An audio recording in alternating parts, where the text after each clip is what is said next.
بینەرانی ئازیز و خۆشەویست ئەم کاتە و هەمولایەکی ژیانتان باش.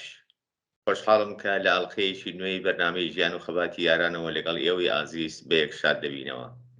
بەڕێزان، میوانی ئەم ئەڵقەی بەرنامەکەمان زۆر بەڕێز هاوڕێ خدر حەسەنزادە، ناسراو بە خدر نەڵۆسا، هەڵسوڕاوی سیاسی و پێشمەرگەی دێرینی کۆمەڵەیە.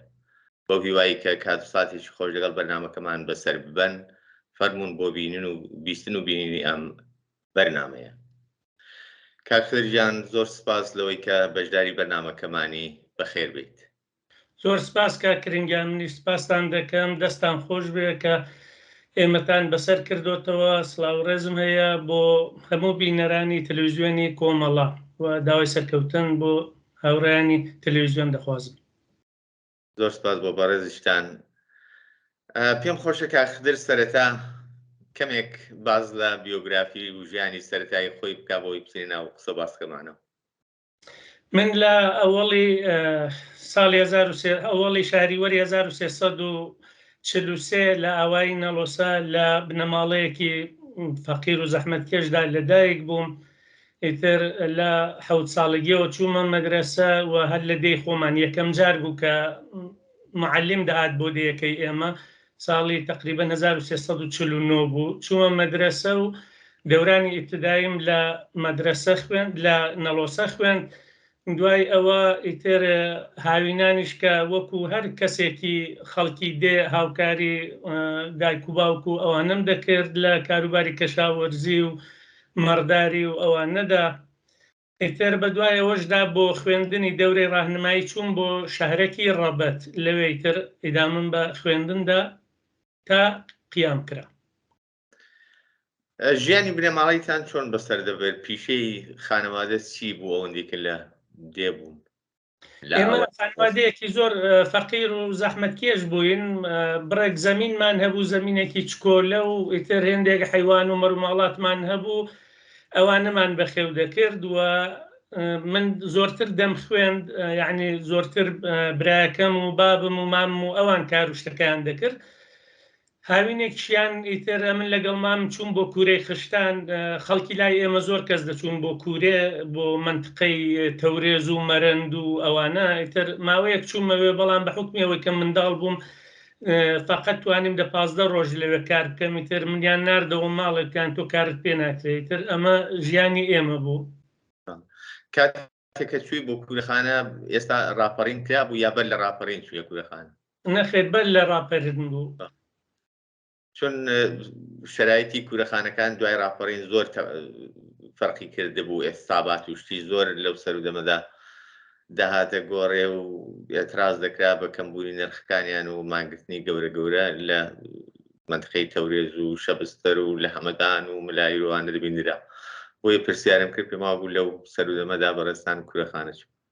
ئێمە پێش ئینقلاب بوو کە منداڵ بووم کە هاوینێک چوین بۆ کوورەخانە. چۆن دەبێت لەگەڵ مەسایلی سیاسی ئاشنا دەبی لە سرەگایەکەوە؟ من ئەو کات لە ڕەبەتێ دەم خوێن، دەورانی ڕاهنمایی ئەوەخت ڕژیمی شا مەدرسەیەکی دانابوو، شەبانە ڕووزیان پێدەکوت بە خەرجی دەوڵەت. ئەو مناڵانەی کە زیرەنگ بوون، معدلی دەرسیان باش بوو، ئێمەیان وەرگرت لەوێ بۆ دەورانی ڕاهنمایی بە خەرجی دەوڵەت. لەوەی تر هەموو ئیمکاناتێکیان بۆ فراهم کرد بووین. لەوێ دەرسمان دەخوێند و ئیتر قیام کرا. لە قیامیشدا ئیتر لەوێ ئێمە لە تەزاوراتەکاندا شیرکەتمان هەبوو هەر لە ڕەبەت.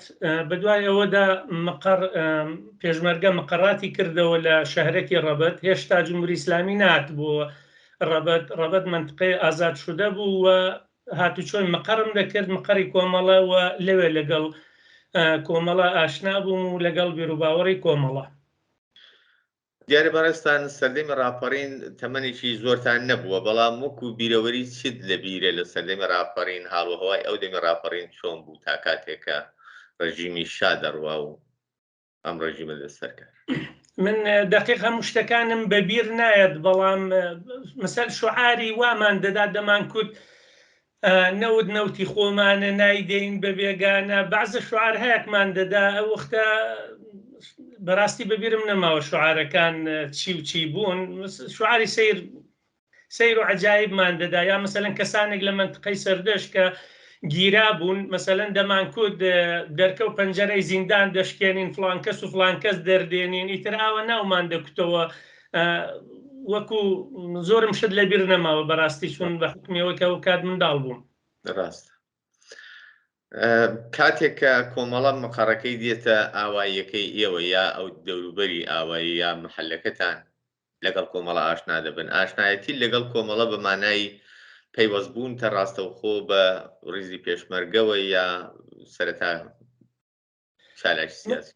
من هەر ئەو کات کە لە ڕەبەت دەم خوێند هاتوچۆی مەقەڕیم دەکرد، ئیتر بە حکمیەوەی کە پێشمەرگەی کۆمەڵە لە ڕەبەت مەقەڕی گەوریان هەبوو، من دەچوم لەوێ متالعەم دەکرد، کتێبهای ماتریالیستی و نەشریاتی کۆمەڵە و ئەوانم دەخوێندەوەی تر زۆرتر لەگەڵ بیرۆکەی چەپ لەوێ ئاشنا بووم و هەڵسوکەوتی پێشمەرگەی کۆمەڵە زەحمەت کێشبوونیان مەسەلەن کاتێک کە دەمزانی دەمدیتن خەڵکە فەقیرەکان ئەوانەی منطقەی ئێمە هەمویان خەریکم دێنە نێو ڕیزی کۆمەڵەوە، ئیتر خود بە خۆت ئەمیش حەزم کرد کە ببم بە پێشمەرگەی کۆمەڵەوە. لەوەوە من کۆمەڵەم ناسی و بووم بە هەواداری تەشکیلاتی کۆمەڵە. ئیتر دوایەوەی کە خوێندنی ڕاهنماییم لەوێ تەواو کرد، من ویستم بچم بۆ پێشمەرگایەتی کۆمەڵە. ئەو کات مەقەڕ لە پاراستان بوو، بەڵام بە دلیلی ئەوەی کە 30 ساڵم کەم بوو، وتیانەتۆ وەکو پێشمەرگە وەرناگرین، دەبێ بچیتەوە ماڵەوە، بەڵام دەتوانی فعالیت بکەیت. ئیتر ئەو فعالیەتی منیش ئەو کات دەم کرد، نەشریاتم بڵاو دەکردەوە، خەبەرنامە هەبوون ئەو کات، خەبەرنامەی کۆمەڵەم دەهێنان، مەسەلەن لە سیسێرەوە دەمهێنان بۆ پاراستان، بۆ هەڵوێ لە منطقەی سوێسنیان بوویت لە بینی ئەو سێ مەقەڕەدا هاتوو چۆم دەکرد، نامەم بڵاو دەکردنەوە، نامەی مەقەڕەکان بۆ یەکتر یا خەبەرنامەکانم دەبرد بۆ دێهات، بۆ خەڵک دەم خوێندەوە بە حکمیەوەی کە خەبەرنامەکان ئەو کات بە فارسی دەنووسران، بەڵام چونکە من مسلەت بووم بە زبانی فارسی، ڕاحەت هەمزەمان بە کوردی بۆم دەخوێندنەوە و خەڵک زۆریان ئیستیقبال دەکرد. ساڵی 58 دەچی بۆ پێشمەرگایەتی وەرناگیرەی، بەڵام ساڵێک دواتر مجددەن پەیوەست دەبێەوە بە ڕیزی پێشمەرگە. چۆن دەبێت؟ ینی تا ساڵ سینی قانونی تێپەر دەکەی یا ناچار دەبی بڕۆیە دەکەی؟ نەوەڵا من لە ناچاری دواتر بوومەوە پێشمەرگە، چونکە ئەزیەتیان دەکردم. ئیتر یەکێک لە مەسئولینی حیزبی دموکرات مەسوڕێکخراوەکەیان کاتێک ویستی ئەمن بگرن، ئیتر بەمنیان وت بەیانی دەدبین، منیژی تر یەکسەرە چوومە مەقەڕی پاراستان، یا ئەو کات کاگوێسفی خەیل پورازەر لەوێ بوو لەگەڵ سەلای ڕەحیمی، شتێکی وان بۆ باسکردن کەەوە من خەریکن بەیانی دەمگرن، ئیتر پیانەتۆ بچەوە ماڵە ئێمە دین. ئیتر من شەوەکەی گەڕامەوە و بەیانەکەی هاتن منیان دەگەڵ خۆیان برد، بەڵام لە ڕێگایە تووشی کاگوێسفوان بووین، ئیتر کوتیانەوە پێشمەرگەی ئێمەیە، ئێوە ناتوانن بیبن. ئیتر لەوەوە من بووم بە پێشمەرگە، ئیتر نەچوومەوە ماڵێ، بووم بە پێشمەرگە لە مەقەڕی پاراستان، ئیتر لەوێ فعالیەتمان دەکرد. حیزبی دموکرات بۆ دەیگرتی؟ یعنی تەنیا بە سەرفی چالاشیەکانت بە خەتیەوەی کە هاوکاری کۆمەڵە بووی؟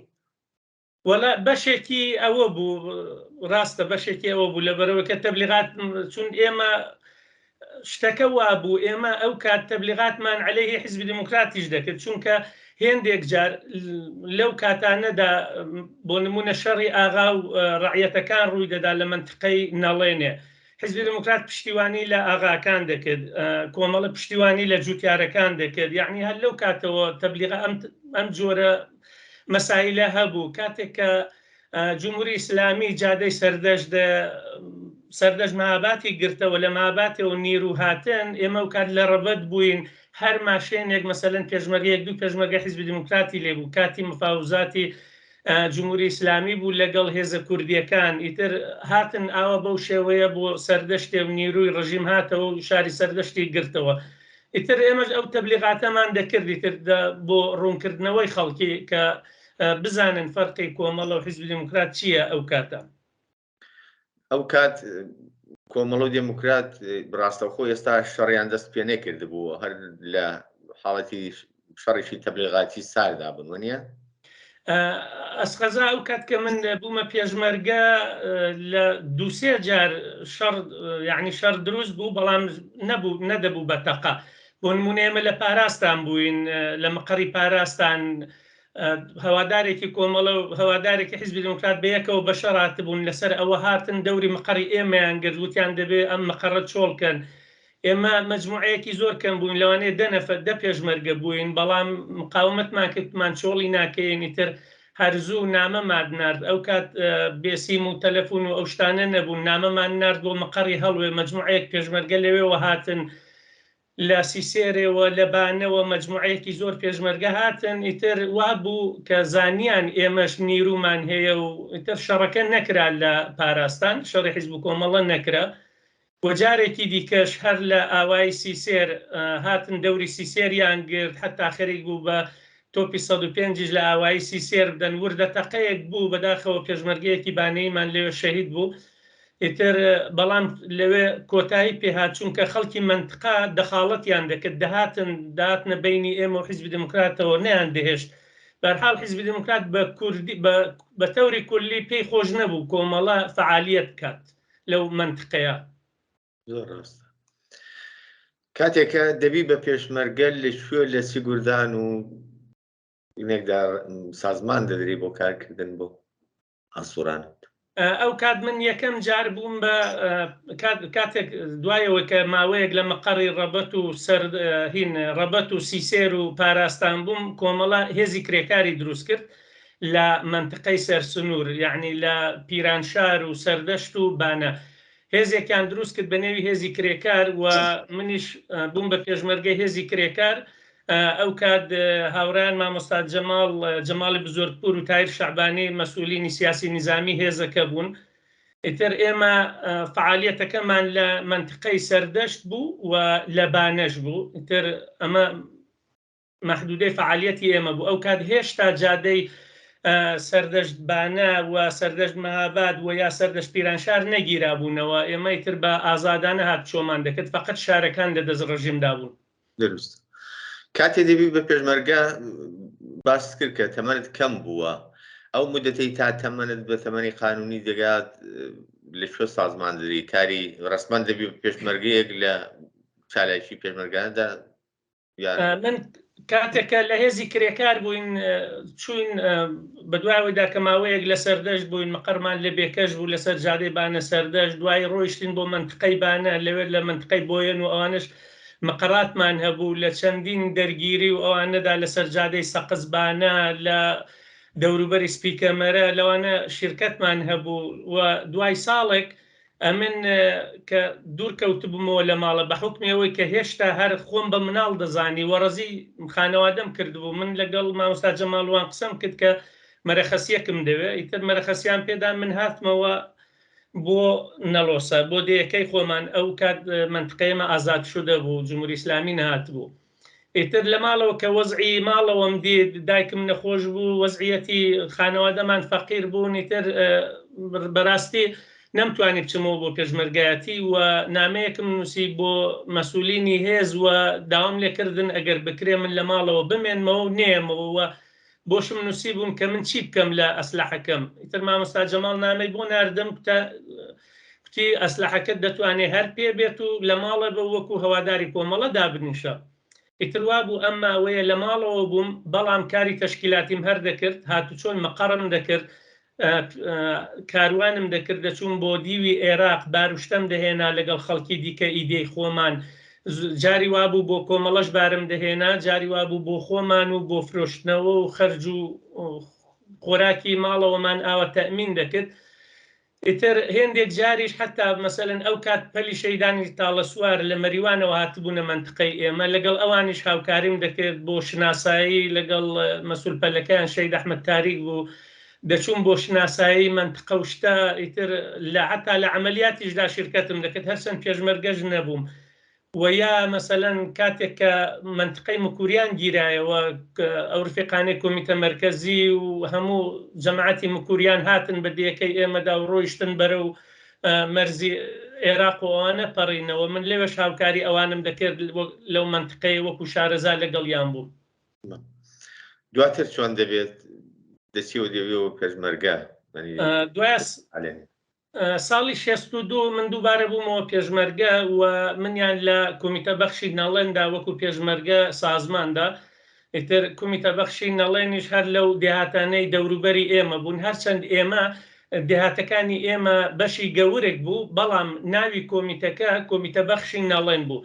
حوزەی فعالیەتی ئێمە بەشێک لەم قسمەتەی گەورێک بوو، بەشێکیش لە دێهاتی منطقەی نەڵێن بوون، نەڵێن کە دەکەوێتە منطقەی پیرانشار.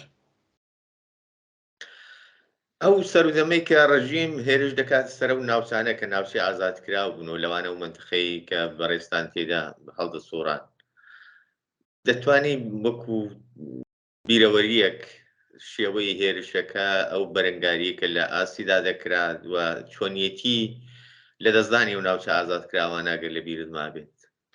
ینی تاوجێکە من لە بیرما جمهوری ئیسلامی کە داهات هێرشی دەکرێت بەڕاستی بە لەحازی نیرویەوە قابلی مقایسە نەبوو. مەسەلەن ئەوان بە هەزاران نەفەر دەهاتن، بە هەزاران نەفەر بە ئیمکاناتی جەنگیەوە، بەڵام پێشمەرگە فقط کلاشینکۆف و ژێسێ و بەعزەن بڕنە و یا شتی ئاوایان پێبوو، ئارپیجیش تیرباریش ئەو کات زۆر کەم بوون. یعنی پێشمەرگە چەکی زۆر پێشڕەفتەی پێ نەبوو، بەڵام بەهۆی ئەوەی کە پێشمەرگە بە لەخۆ بوردوویەوە، یعنی پێشمەرگە بە ئیمانەوە شەڕی دەکرد، دەیتوانی دوژمن تێک بشکێنێ. بۆ نمونە لە منطقەی ئێمە کاتێکە لە بەهاری 63دا بۆ دێهاتی دەوروبەری دێی ئێمە و چەندێکی تر حملەی کرد، حملەیەکی زۆر گەورە بوو، یەکجار زۆریان لێ کوژرا، نیرویەکی زۆر کوژرا، ئەسلحەیەکی زۆر گیرا. ئەلبەتە فقط ئێمە نەبووین، پێشمەرگە حیزبی دموکراتیش لەوێ بوون، ئیتر ئەوان نیرویان زۆرتر بوو لە ئێمە لەم منطقەیەوان، بەڵام ئێمە هەر فقط مەقەڕی دەیەکەی ئێمە بووین، کۆمیتە بەخشی نەڵێنێ. ئیتر پێشمەرگە زۆر بە ئیمانەوە و نیشانەی سەرکەوتنی پێشمەرگە زۆرتر ئیمان بە مبارزەکە بوو.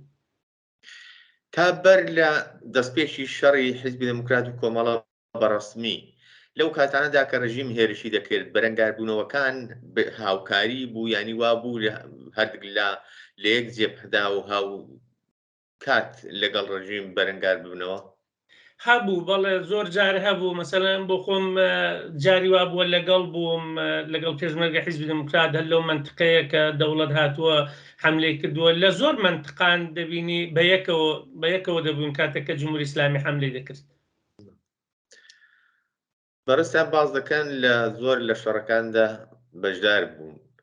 ئەگەر وەکو بیرەوەری باسی چەندانەیەک لەو ڕووداوانە بکەیت، لەوانە شەڕێکی گەورەکە لە جادەی بانە سەقزەوە لەوێدا ستونێکی عەزیمی هێزەکانی ڕژیم تێک دەشکێندرێت. لەو بابەتەوە چ لە بیرماوەیە بۆ باسکردن؟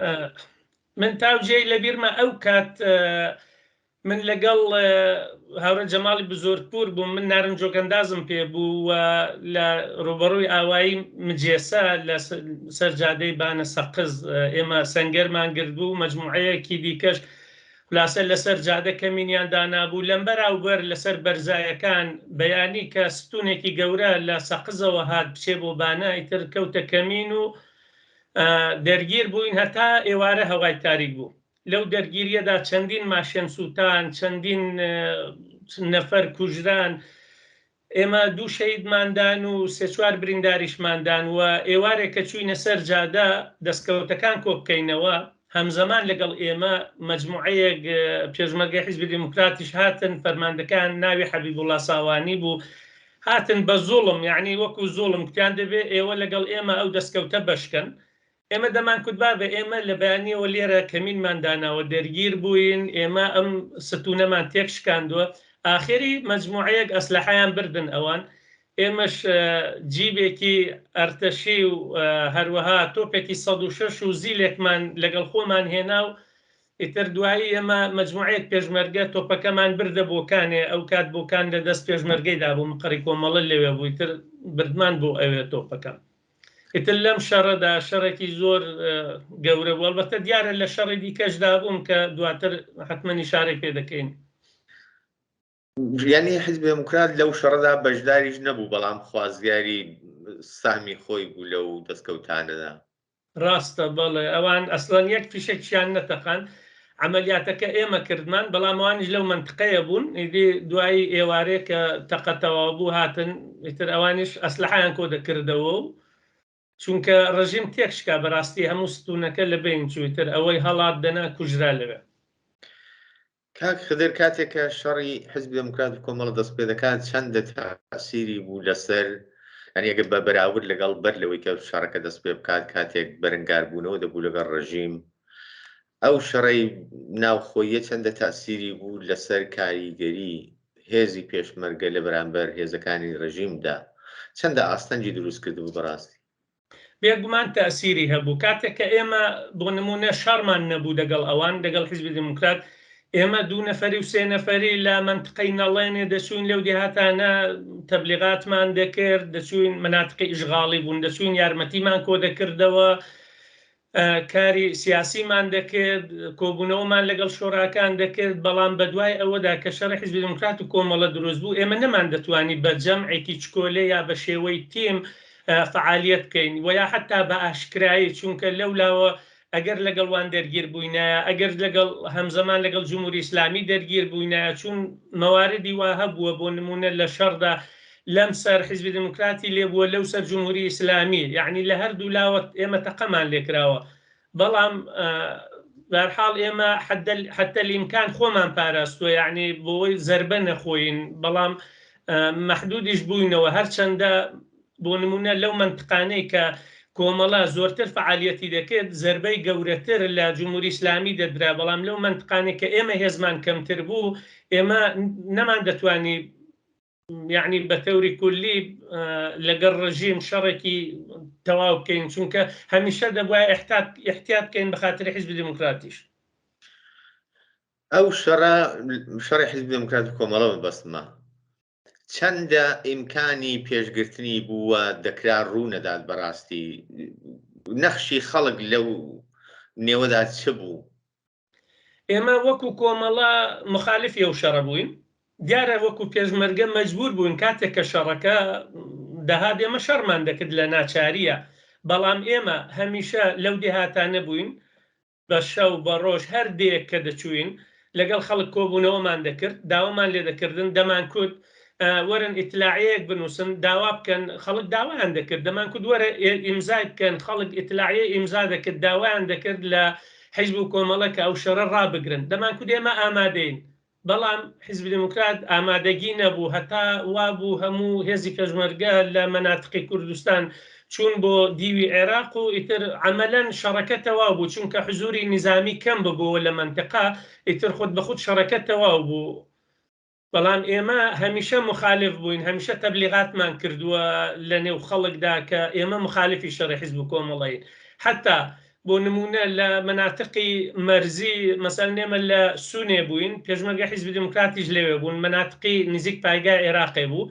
نەمان دەتوانیت تەقە لە یەکتر بکەین بەڵام لە بازاڕی سونێک کە بە یەکەوە قسەمان دەکردن پێشمەرگە حیزبی دموکرات دووریان دەکرد لە ئێمە دەیانکو کاکە قسەمان دەگەڵ مەکەن ئێمە پێیان کتوین حەقتان نییە بەحس بکەن لەگەڵ پێشمەرگەی کۆمەڵە چونکە بە لەحازی ئاگەهیەوە پێشمەرگەی کۆمەڵە سەتحی ئاگەهی لەسەرەوەتر بوو و ئەوان سعیان دەکرد خۆ بپارێزن لە بەحس و گفتوگۆ لەگەڵ ئێمە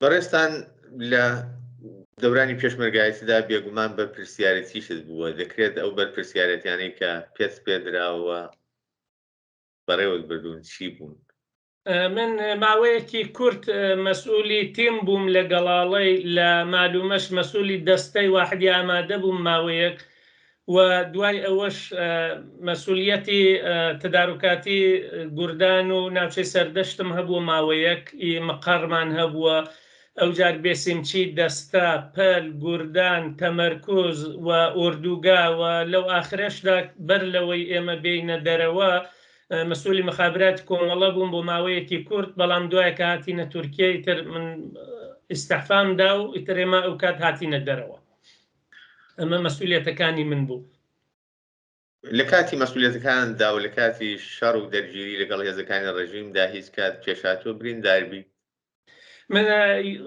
لە ساڵی 64ەوە ئیتر فعالیەتی ئێمە کە نەمانتوانی ئیتر بینەوە سەردەشت بە شێوەیەکی عەلەنی و تەمەرکوز و ئەوانە پێشمەرکانی ناوچەی سەردەشت زۆرتر لەگەڵ پێشمەرکانی بانە و پیرانشار و ئەوانە بەیەکەوە ئێمە لە گوردانی زەربەتدا سازماندراین و دوایی بە نێوی هێزی سەرسنوور سازماندراین و فعالیەتی ئێمە بوو بە منطقەی بانە و زۆرتر لە بانە مەهاباد بۆکان سەقز دیواندەرە و مەریوان بووین ئیتر ئاخر جار کە هاتینەوە منطقەی مەریوان لەوێ من لە پایگای ڕەشەدێدا لە جریانی گرتنی پایگاکەدا بە سووکی بریندار بووم. ئیتر لەو پایگایشدا چەند نەفرێکمان ئەسیر کردن، حتا ئێمە کە چوینە نێو سەنگەرەکان سەربازەکان دەستیان هەڵێنا پیان جاوید شا، دوایی کە داهاتینە دەرێ لە مقڕەکە لە پایگاکە پایگای ڕەشەدەی کە هێنامانە نێو ئاوایی، دەمان پرسی بۆ دەڵێن جاوید شا، دەیکوت بە ئێمەیان کوتووە ئەوانە هەواداری شان بتانگرن دەتان کوژن. ئێمەش بۆیە ئەومان کتۆکمان نابابە ئێمە تەرەفداری شاینین، ئێمە مخالفی شاین، بەڵام ئێمە پێشمەرگەی کۆمەڵین و هیچتان لێ ناکەین. تر وا بوو 2 نەفەر لەو سەربازانێکە گیرابوون دوای بوون بە پێشمەرگە، ماوەیەک پێشمەرگەی کۆمەڵە بوونی تر نەچوونەوە. بەڕاستی باسی ئەسیرت کرد، زۆر باز دەکرێت لەوەی کە هەڵسوکەوتی کۆمەڵە لەگەڵ ئەسیرەکان چۆن بووە، ئەوەی کە خۆ شاهیدی بووبێتی چۆن بووە بەرخوردی کۆمەڵە بە ئەسیر. تا ئەوجێ کە من ئاگام لێ بووە هیچ کات ئەسیرمان ئێمە ئیعدام نەکردووە، حتا ئەگەر برینداریش بوو بێ، مەسەلەن بریندارەکانیشمان دەرمان دەکرد و ئیتر بەرڵامان دەکردن یا تەحویلی خەڵکمان دەدان، یا ئەسیرەکان مەسەلەن ماوەیەک لە لای خۆمان دەمانەوە، ماوەیەک زیندانمان هەبوو لە بەردەسوور لە زیندان دامان دەنان، حتا جاری وابوو لە هەموو کوردستانی زیندانیەکانمان دەگۆڕینەوە لەگەڵ مەسەلەن ئەگەر کەسانێکی پێشمەرگە یا تەشکیلاتی ئەگەر گیرابان عەوەزیان دەکردن لەگەڵ ئەسیرەکان. یعنی زیندانی کۆمەڵە زۆرتر وەکو ئاموزشگایەک بوو بۆ ئەو زیندانیانە و زۆریان پێخۆش بوو. حتا سەرباز بووە کاتێک کە لە زیندانی کۆمەڵە ئازاد کراوە گریاوە، ناڕەحەت بووە، توێتی پێم ناخۆشە ئێوە بەجێ دێڵم، ئێوە ئینسانی باشن.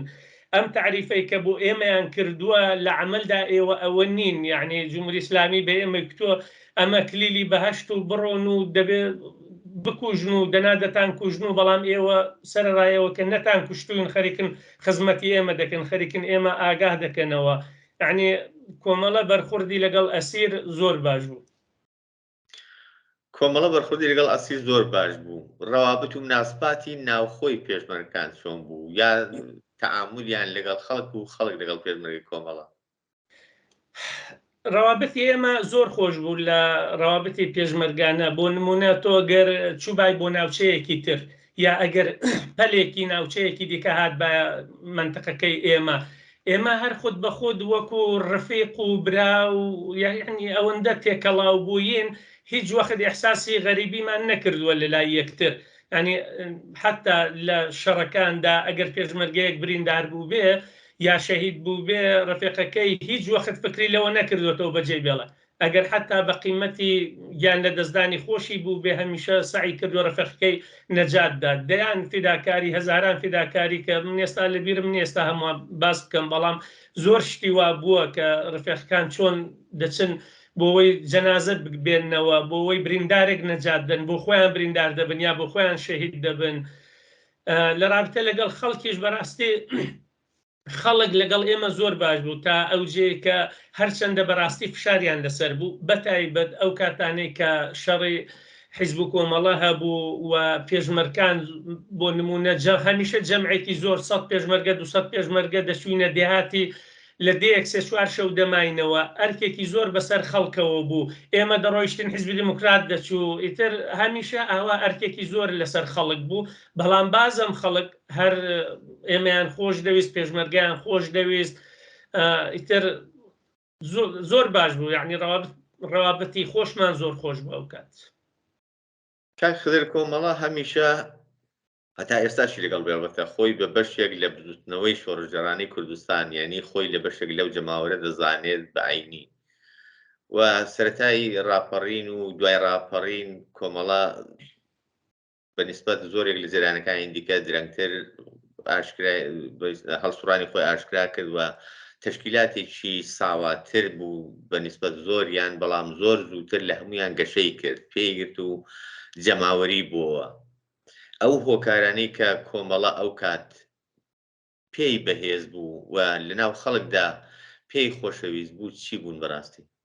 یعنی یەکەم شت بیرروباوەڕی کۆمەڵە، بیرروباوەڕ بە ڕزگاری چینی کرێکار و زەحمەتکێش، دیفاعکردن لە کرێکار و زەحمەتکێش، ئەمە زۆر هۆکار بوو کە خەڵک زۆرتر خەڵکی فەقیر و هەژار زۆرتر بەرەو کۆمەڵە بێ دڵسۆزی کۆمەڵە بۆ خەڵک. ئەو کات ئێمە لە هەر جێگایك مقەرمان هەبوایە دەچوین یارمەتی خەڵکمان دەکرد، دەچوین هەرەوەزمان دەگەڵ دەکردن.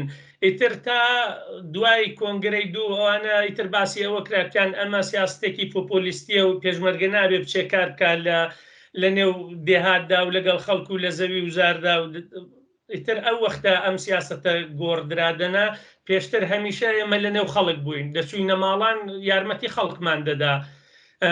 حزوری کچان لە نێو کۆمەڵەدا ئەمەش بۆ خۆی تاسیری هەبوو. تەبلیغاتێک کە ئێمە دەمان کرد لەسەر بەرابەری ژن و پیا و لەسەر مەزهاب هەمووی ئەوانە تەسیریان هەبوو ئەوەی کە کۆمەڵە یعنی بتوانێت جێی خۆی بکاتەوە. بۆ نمونە زۆر جاردەیان کورد بەڕاستی کۆمەڵە باشترین پێشمەرگەیە، باشترین حیزب و سازمانە، بەڵام حیفێ کافرن. یعنی نیان دەزانی پیان وابوو ئیتر کەسێک کە کۆمۆنیست بێ ئیتر کافر بێ ئەوە دەبێ خراپ بێ و بۆمان تەوزیع دەدان. دەمان کورد ئێمە عقیدەمان بە ئەمەیە، عقیدەمان بە بەرابەری ژن و پیا و هەیە، عقیدەمان بەوەیە کە خەڵک بەرهەمی دەستی خۆی بۆ خۆی بخوا کاتێک کە زەحمەت دەکێشێ نابێ بچەوسێتەوە. ئیتر بۆمان تەوزیع دەدان بالاخەرە کۆمەڵە بە بڕوای من زۆر زوو توانی جێ بکەوێ لە نێو خەڵکدا و بۆیەش خەڵکانێکی یەکجار زۆر بوون بە پێشمەرگە. بەڵام ئەو کات بە خاتریەوەی کە شەرایطەکە سەخت بوو، جمهوری ئیسلامی تەواوی مەناتقی گرتەوە، ئیتر شەڕی حیزبی دموکرات و کۆمەڵە دەستی پێکرد. ئەمە بوو بەهۆی ئەوەی کە بەشێک لە پێشمەرگەکان چەکدا بنێن و بڕۆنەوە. کاتێکە ناوچە بە تەواوی داگیر دەکرێەوە هێزی پێشمەرگە بە ئام ناچار دەکرێن کە بچنە ئەو دیوی سنوور و لە خاچی باشووری کوردستان جێگیر بن. ئەو کات کۆمەڵە لە ئەو شوێنانی کە لێ جێگیر دەبێت چەندە لە ئەومخی خاچی کوردستاندان یا لەسەر سورونەکان معمولەن جێگیر دەبن سەرتاکە؟ ئێمە زۆرتر لە مەرزێ بووین. یەکەم جار لە مەرزی بینی قەڵاتزێ و سەردەشتێ بووین، منتقەیەکە بە ناوی ناوزەنگ و سوونێ و لەوێ بووین مقراتمان هەبوو. لەم لاوە کاتێک کە ئالان گیرایەوە لە ساڵی 63 ترکە هاتین بەرەو عێراق لە منتقەی گەڵاڵە و ئەوانە ماینەوە.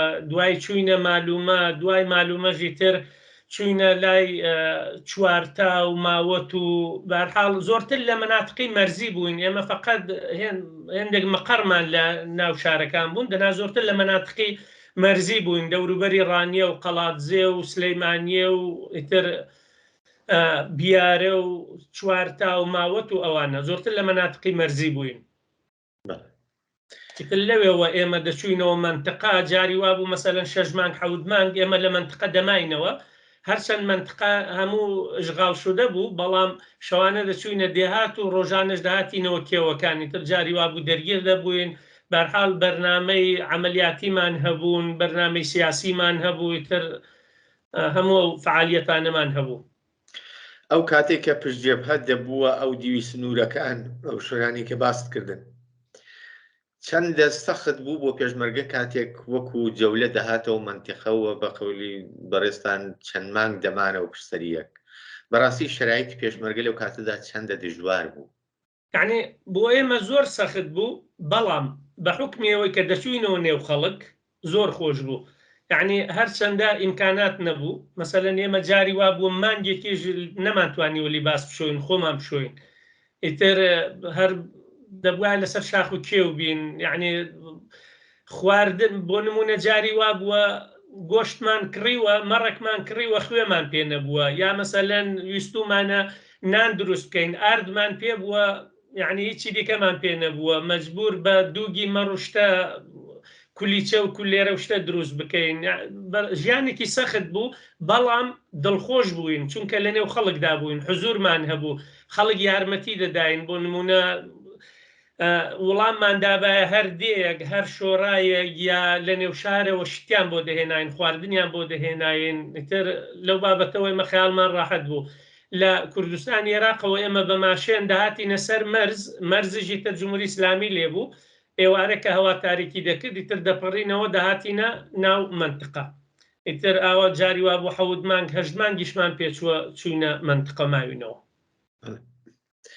لەو کاتاندا بێگومان لەگەڵ پێش هاتووە کە دەرگیریش بوون چون یان هێرشتان بردووە هێرشتان کراوە سەر و بریندارتان بووە ڕاگواستن و چارەسەری ئەو بریندارانە لەو شرایطەدا کە پشتی جێپە زۆر دوورە چۆن ئیمکانی بوو یا چیتان لێ دەکردن بەڕاستی ئێمە لە بیرمە کاتێکیان پێشمەرگەیەکمان زۆر بریندار بوو بەداخەوە دوایە شەهید بوو نردیان بۆ تەورێزە ئێمە مەجبور بووین یعنی نیان دەتوانی بینێت لە منطقەی سەقز و بینی سەقز دیواندەرە دەرگیر بووین ئیترە برینداریان نرد بۆ تەورێزێ یعنی دوایە شەهید بوو یا دەگەڵ خۆمان دەبوون یا بۆ نمونە مەخفی دەبوون لە دێهات یا هەبووە مەسەلەن جاری وا بووە بەداخەوە جارێک لە منطقەی بانە بریندارێکمان پێ بوو شەهید واحید گیرا ئیتر جمهوری ئیسلامی حەملەی کرد مەجبوری تر ئەویان گرت و دوای ئەعدامیان کرد یا دەمان ناردەوە بۆ عێراقێ مەسەلەن جاری وا بووە لەبەر بریندارەکان مەجموعەیەک پێشمەرگە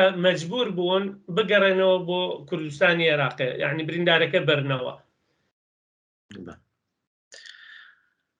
بۆ ئەوەی ئەم پرۆسەیە لە خۆناغی ژیانە تێپە بکەین ژیانی پێشمەرگایەتی ئەگەر بیرەوەریەکی خۆش یان ناخۆش لەو سەردەمانە لە هەمووی چی هەیە بۆ کوتن باسی پێی پێم خۆشە بیبیستم ئەوەی کە بیرەوەری ناخۆش بەڕاستی لە دەستدانی ئەم ڕفیقانە بوو ئەم ڕفیقانی کۆمیتە مەرکەزی کە شەهید دەبوون یا ترۆر دەکران ئەمە زۆر ناخۆش بوو یا ئەو فەرماندانە ئەو کادرانە یا ئەو پێشمەرگانە کە قارەمانانە شەڕیان دەکرد شەهید دەبوون گوردانی شوان گوردانی ورومیە ئیتر لە دەستدانی ئەوانە زۆر زۆر ناخۆش بوو بەڵام بەخاتری ئەوەی کە ئێمە ئیمانمان هەبوو بە مبارزە هێشتا دەمانتوانی ئیدامە بدەین بەو ڕێگایان و ئیمانمان پێیان هەبوو و بەرحاڵ تەحملمان دەکرد زۆر ڕاستە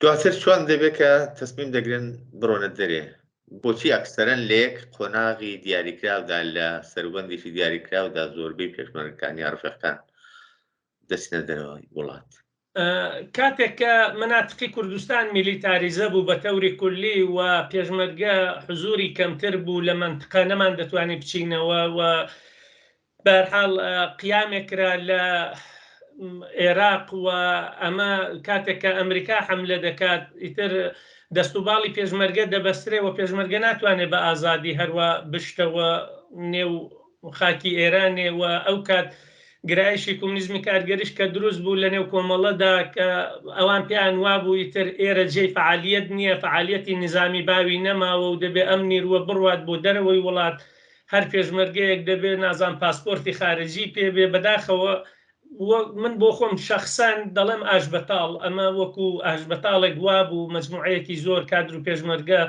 ڕۆیشتن لە ئۆردوگا و هاتن بەرەو تورکیا کە وابوو مجموعەیەک دوایی گەڕانەوە مجموعەیەکی ئەلبەتە کەم نەک زۆریش لە تورکیاوە و مجموعەیەکی لە دەرەوە دیسان چوونەوە بۆ ئۆردوگا چون ئەکسەریەتی ئەو کاتی پێشمەرگە و کادرەکان هاتنە دەرەوە ئیتر بەداخەوە بەڵام کۆمەڵە بە حکمی ئەوەی کە جریانێکی ئیجتماعیە بە حکمی ئەوەی کە هەڵقوڵاوی نێو خەڵکە ئیتر کۆمەڵە ئێستاشی لەگەڵ بێت بە دوای ئەو هەموو ئینشعابات و جودابوونەوانە هێشتا توانیویەتی هەر لەسەر جێی خۆی بێستێت و مبارزەی خۆی ئیدامە پێ بدات زۆر ڕاست کاکخدر لە دەورانی پێشمەرگایەتیدا ژیانی هاوسەریش پێک دێنێت وە بێگومان سەمەرەی ژیانی هاوبەشیشان چەند منداڵە دەکرێت ئێمە ساڵی 66 زەماوەندمان کرد لەگەڵ هاوڕێ ڕووناکی بێژوێ و دوایی تر لەوێ کوڕێکمان بوو ئیتر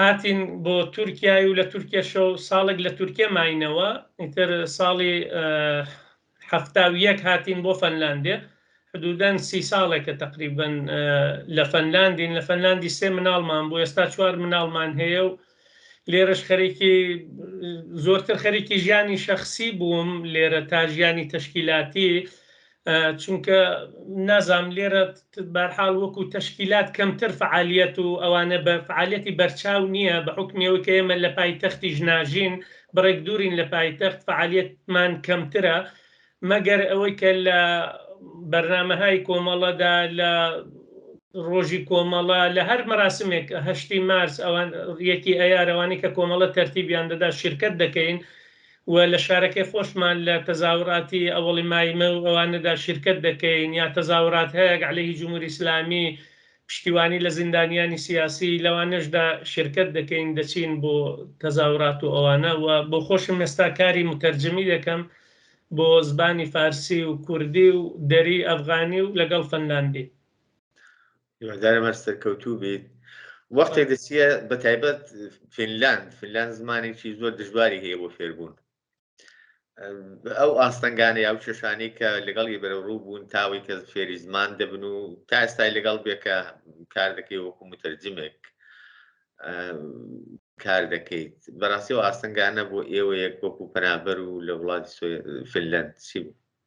بۆ ئێمە زۆر سەخت بوو ئەوڵەکانی کە داهاتینە ئێرە چون بە حکمی ئەوەی کە ئێمە هیچ زبانێکی دیکەمان نەدەزانین نە هەر فقط کوردی و فارسیەکە بوو بڕێکیش عەرەبی و تورکیمان دەزانی تر بە دەردی ئێرەی نەدەخوات ئێمە زبانمان نەدەزانی جاری وا بوو خەڵک هەبووە جنێویشی پێداوین دوای چەند ساڵ کە زبان فێر بووی دەمانکود ئەوە خۆ جنێویان بە ئێمە داوە لەسەر خەیابانێ ئەو کەسانێکەوە یا مەشروب دەخۆنەوە یا شتێک بەڵام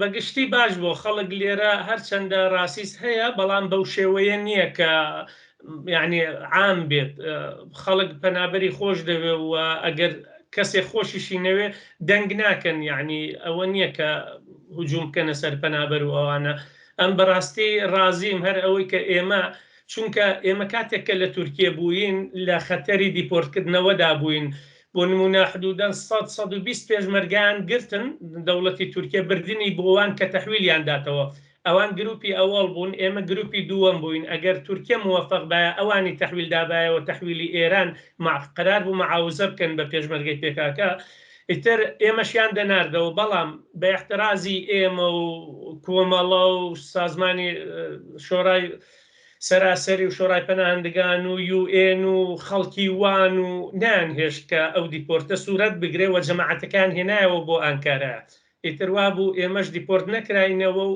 ئێمە فقط دەمان هەویست لە تورکیە نەجاتیمان بێ بۆمان مهم نەبوو دەچینە چ وڵاتێک دەمانکوت بەس لە تورکیە دەرچین گیانمان پارێزراو بێ هەر ئەوە هیچی دیکەمان نەدەویست. زۆر ڕاستە زۆر ڕاستە. ئەو حرەکەتانەی کە لە دەرەوەی وڵات وەکو ناڕزایەتی وەکو چالاکی سیاسی بە عام دەکرێت لایەن پەنابەرەکانەوە لە چیدا خوان دەبینەوە ئەو کەسانی کە وەک پەنابەر لە وڵاتانە نەخشیان چییە لە ڕابتە لەگەڵ ئەنی با تەوەجو بە ڕابردوویەکی مبارزاتی و خەباتکارانی کە بوویانە بێگومانە و کەسانە کەسێکی سیاسی دەمێننەوە لە هەموو فعل و ئینفعالاتێکی ناو کۆمەڵگاچە و کۆمەلگایەتیدا دەژین وەچێ نسبەت بە ئێران ئەو ڕووداوانی کە لە ئێران و ناوچەکەدا ڕوودا بێت تەفاوت نین لە دەرەوەی وڵات مەعمولاً چی دەکرێت بۆ ئەوەی کە هەست بکرێتەوە کارێکی سیاسی یا چالاکی سیاسی دەکرێت؟ زۆرتر تەزاوراتن لە تەزاوراتەکاندا مەسەلەن خەڵک شرکت دەکات دەچنە بەردرگای سفارەتی جمهوری ئیسلامی جا بەعزەن پۆلیس نایاڵێ نزیک بۆ بێ حدودەن مەسەلەن 50 متر 100 متر فاصلت دەبێ هەبێ لەگەڵ سفارەت تۆ ناتوانانی بەردی تێبگری هەر دەبێت شعار بدەی و لە دوورەوە بێستی و سخۆڕانی بکەی و ئیتر شعار بدەی هیچی دیکە ناتوانانی بکەی. زۆرتر ئەم تەزاوراتانن یا مەسەلەن لە نێو شارەوە لە مەرکەزی هێلسنکیەوە تا بەردرگای پارلمان دەبینی جاری وایە تەزاورات ڕێک دەخرێ ئەلبەتە پۆلیس هەمیشە لەگەڵتە پۆلیس وە پێش خەڵک دەکەوێت بۆ پاراستنی نەزم و ئینزباتی جادە و شتەکان ئیتر فعالیەتەکان ئەوەن و یا شرکتکردن لە مەراسمی مایمەیدا مەسەلەن کۆمەڵە یا حیزبەکانی دیکە هەر کامە و ئەو ئەحزابی چەپ پەرچەمی خۆی هەڵدەگرێ و ئیتر لەگەڵ حیزبەکانی فەنلاندێ ئەوانیش بەهەرحاڵ چەندین حیزبیان هەن کە شرکت دەکەن سۆسیال دموکرات و چەپەکان و کۆمونیستەکان و سەوزەکان و هەمویان هەرکەس بە پەرچەمی خۆیەوە لە تەزاوراتەکاندا شرکت دەکا و ئیتر ئێمەش لەگەڵوان دەبین. باشە پەیوەندی لەگەڵ پەیوەندی کۆمەڵایەتیت لەگەڵ کۆمەلگا لەگەڵ کۆمەلگای ئێران بە تایبەت ئەو ناوچانەی کە بەڕێستان لە نزیکەوە دەتان ناسن و دەیان ناسن ئەو پەیوەندیانە تا چه ئاستێکە چه ئاستێکدایە؟ بە تەلەفۆن زۆرتر ئێمە پەیوەندیمان هەیە و کەسانێکەوە خزم و ناسیاون یا ئاشنان یا کاتی خۆی هەواداری کۆمەڵە بوون و هاتوچۆمان کردوون، یعنی دەگەڵ زۆریان تەماسمان هەیە یا لە ئینستاگرام و ڤاتچاپ و ئەوانەدا لە فەیسبوکدا ئیتر لەگەڵیان قسە دەکەین، بیرەوەری دەگێڕینەوە ئی زەمانی پێشوو، ئیتر ڕابطەمان هەر هەیە و خەڵک ئێستاش یعنی ئەوانەی کە ئەو کات هەواداری کۆمەڵە بوون ئێستاش هەر وەکو جاران لە دڵەوە هەر هەواداری کۆمەڵان، بەڵام تر ناتوانن ئیعلامی کەندەنا هەر وەکو جاران کۆمەڵیان خۆش دەوێت.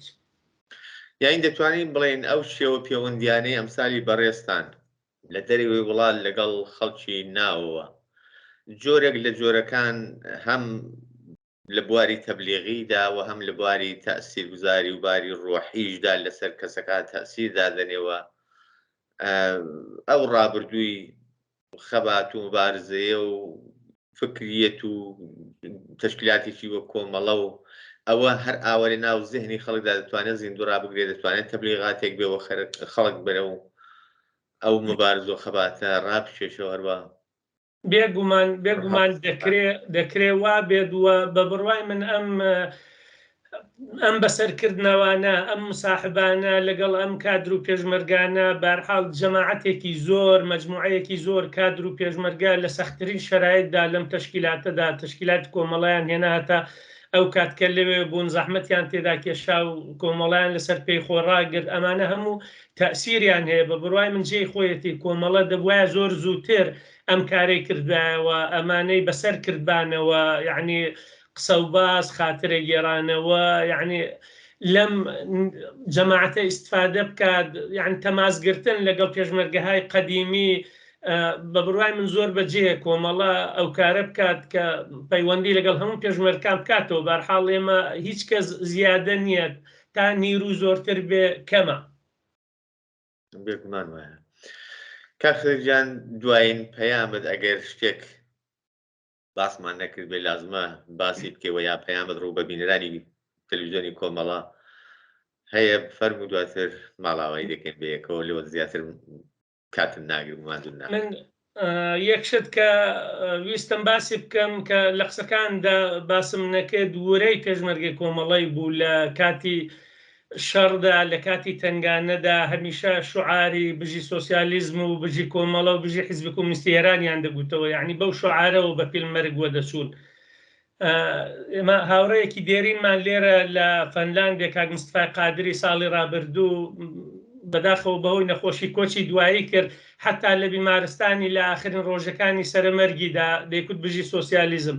یعنی ئێمە تا ئەو حەدە ئیمانمان بە سۆسیالیزم و بە کۆمەڵە و حیزبی کۆمونیستی ئێران بوو، هەمیشە تا وەختی مردن ئەو شعارەمان دەداوە. ئێستا کە بەرەوپیری یەکی ئەیاریش دەچین لێرەوە من پیرۆزبایی دەڵێن بە بوونەی یەکی ئەیارەوە بە هەموو کرێکارانی جیهان و بەتایبەت کرێکارانی خۆمان کوردستان و ئێران و ئەوانە لێرەوە پیرۆزبایان پێ دەڵێم. و حەز دەکەم جارێکی دیکە جمهوری ئیسلامی بڕوخێت و ئێمە مەجالمان هەبێ بچینەوە منتیقا و هەر کاتێکی مەجال بڕەخسێ یەکەم کار دەچمەوە ئەو منتیقانی کە من پێشمەرگایەتیم لێ کردوون لە نێو خەڵکدا بەرحاڵ زۆر خۆشمان لێ گوزەراوە ئەو کات ئیتر دەچمەوە سەردانی ئەو دیاتان دەکەمەوە. داواشم لە هەموو کوڕان و کچانی کوردستان هەیە کە بێنە نێوڕیزی پێشمەرگەکانی کۆمەڵە و کۆمەڵە تەقویەتکەن، چون کۆمەڵە تەنها چرای ئومیدی ڕزگاری کرێکاران و زەحمەتکێشانە. زۆر سوپاس دەکەم کاک خدرجان بۆ بەشداریت، خۆشحاڵتکردین بەڕاستی لەوە زیاتر ماندوو ناکەم.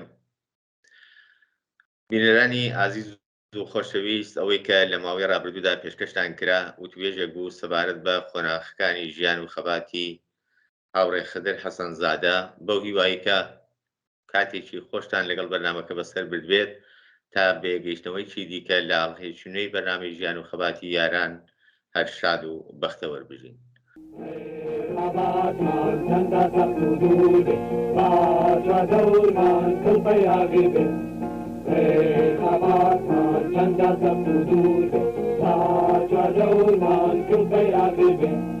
L'amre pirata gizalade e me corre teni la mare. L'amre pirata gizalade e me corre teni la mare.